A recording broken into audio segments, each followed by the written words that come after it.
Okay, now let's take a look at some of the components included with the Village and Defensive Line map expansion. I want to mention to you that all of this artwork was done by Mark von Marschall, a very talented German artist, and we were really happy to work with him on this project, and he's done an exceptional job with some of this artwork here. So let me show you some of the Village terrain tiles. So there are 18 terrain tiles mounted and die cut. These are nice 4-inch square large tiles. So for example, this church, which would go in the village, gives you all the information you need right on the tile. So for example, walls block line of sight through means that you can't see through the church. Okay, very intuitive. The tile is numbered, so we can refer to it in different setup steps on the scenarios. It's also got a title. This was a church, obviously. And in the lower left corner, you'll see that the defense, if you're occupying this tile, means that it gives you impervious defense, except for attacks from bombs, large tank guns, and rear line artillery.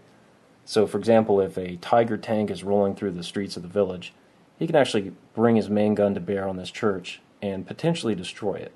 And if that happens in the game, you flip the tile over, and you have the ruined side of that very same church. So, again, tiles flip over in the game if they're destroyed. And you'll notice that it's no longer impervious defense. It's a defense of 3, which means you're getting some defensive factor from the ruins, but it's not as protective as it once was. Now, there are other tiles in the game for the village side. Most of them are buildings for the village.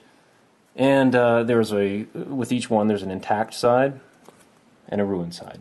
And again, the orientation matters. So, for example, when this tile when this building is destroyed, if it flips over, you can see that the orientation does matter because of these highlighted edges will become unhighlighted, which means a clear line of sight into that building. And you see that corresponds with the damage. Again, there are 18 of these tiles. Some are specific for the village side of the map, and some are specific for the defensive line. So here are some of the defensive line tiles. And you see some natural cover, MG nests, anti-tank traps. There's another MG nest there, more natural cover. And these are, of course, two-sided, so the second side is something completely different. In this case, you've got a German bunker, which is completely impervious. It can't be destroyed, but it can be entered by infantry. So what's interesting there is you have to raid that bunker in order to take out whoever occupies it. And some of the scenarios focus on taking out one of those bunkers. You've also got minefields to deal with and various other terrain. Let's take a look at the boards themselves. Now, as I mentioned, each of these is mounted. You're looking at a display print here, but this is the defensive line side. And you see the square grid, which works as a movement grid. And on the flip side of that is the village. And the village is basically an open road where you'll set up the different terrain tiles differently each scenario. So one of the scenarios, the very first one, for example, is a scenario where a German Tiger tank enters the village and it's occupied by U.S. troops, only infantry, and an anti-tank gun. So what happens is basically the Germans will enter from one side or the other, either end, and the U.S. has to try to take out that tank with infantry. It's called man versus beast. So now let's take a look at some of these counters. I want to show you how they work and what they're for. Initiative. This is pretty self-explanatory. So track who wins initiative for that turn. It's done a little bit differently in the expansion, where initiative will determine who goes first in each phase of the turn, and it's rolled at the very beginning of the turn. So we also have an overrun tracker here, so if you have a case where overrun comes into play, you can pretty easily count that down, 3, 2, 1, and then it's over with. We've also got bombs or munitions depleted counters, and flip side on some of these are different. In that case, that's a spotting counter, so that's an artillery spot counter.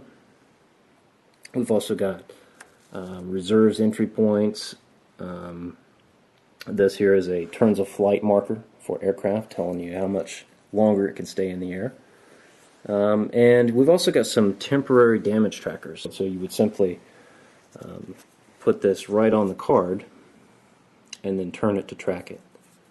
So 4, 3, 2, 1, and then destroyed. And we've also got, it's two-sided, so there's 8 numbers per counter. So there's quite a few of those that count up to the maximum damage that can be received by a unit in the current system.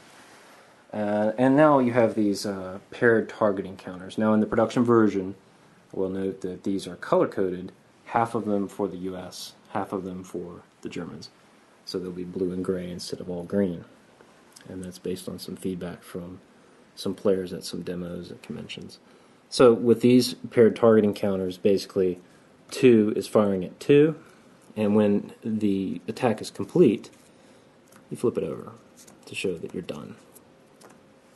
It makes it very easy when you have a frontline map that covers the entirety of the front line. It gets a little jumbled up with what units are firing where, so this makes it easy to track. And again, they're also compatible with the basic game. You can use those same counters in a base game of Spearpoint 1943 using only the cards.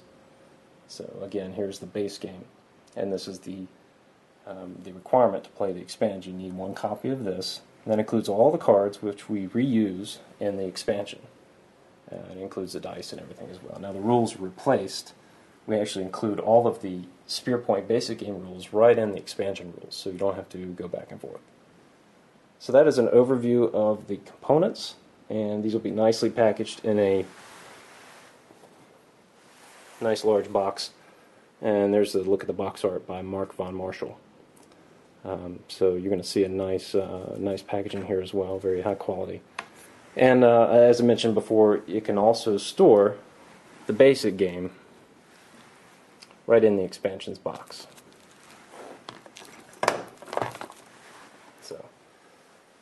So I hope you enjoyed this look at the components of Spearpoint 1943 Village and Defensive Line Map expansion. And again, if you have any questions on how these components work in the game, please let me know.